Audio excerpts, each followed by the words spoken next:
My number one arm pump reduction technique, I'll get straight to it, is strength building and getting riders stronger. But you're probably wanting to know why that is the number one arm pump reduction technique, because it doesn't really have much to do with the arms. And then once you've found out why, you probably want to know how to implement it and how to do it, which I'm going to go through. For those of you that are new to the channel, my name is Andrew Hammer. Struggled with riding and racing fitness for about 14 seasons of racing, and hopefully you're not going to be one of these riders. So first thing that I've got written down here is you need to be able to work on your strength to riding weight ratio. Okay, and so what I mean by that is when you go out and ride, you've got bike weight and rider weight. So if your bike, let's say, weighs about 100 kilos, if you're riding a 450 or a 250, it's going to be around that mark.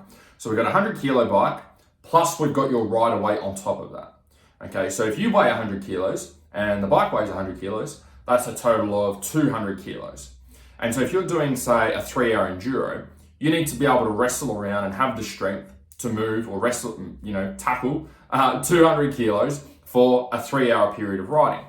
So most riders think that they are strong.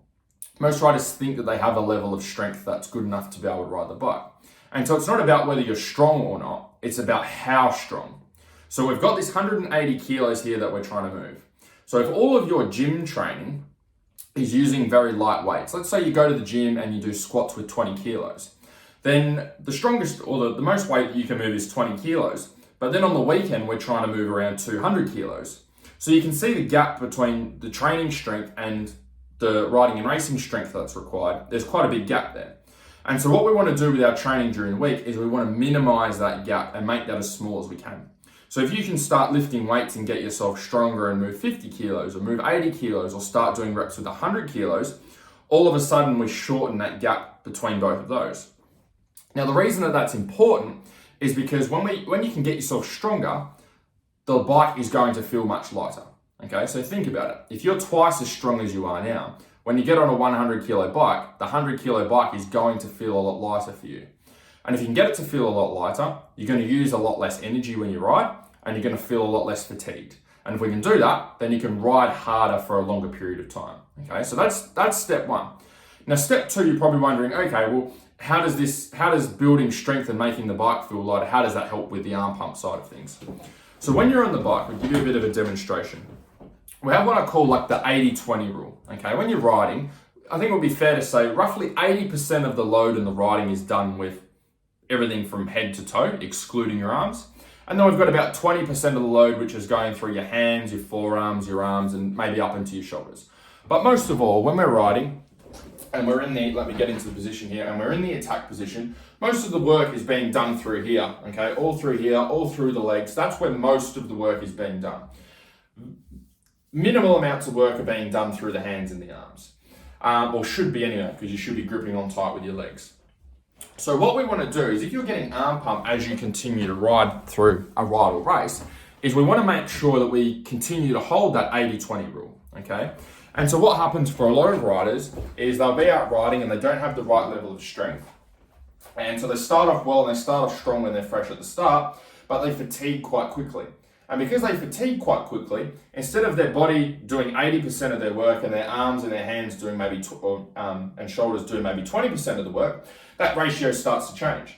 Their legs start to get sore, so they start to sit down more. Their upper back or lower back starts to get sore.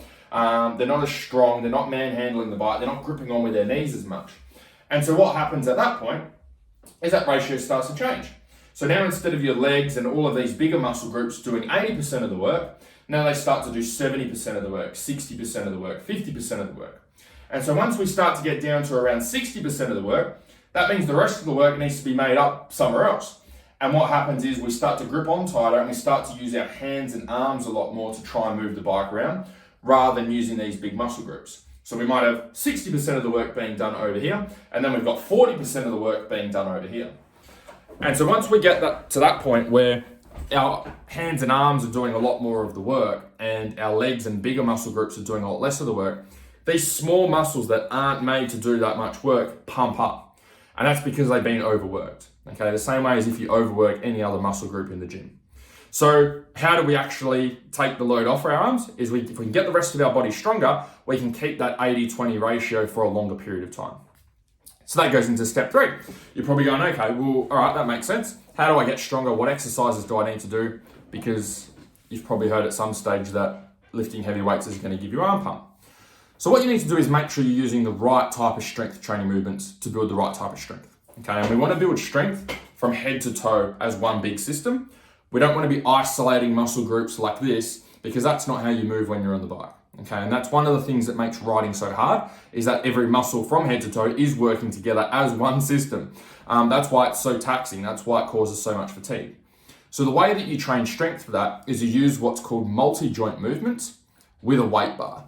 So you can use a movement such as back squats, deadlifts, overhead presses, bent over rows. They're some of the best exercises that you can get started with to start building riding and racing strength.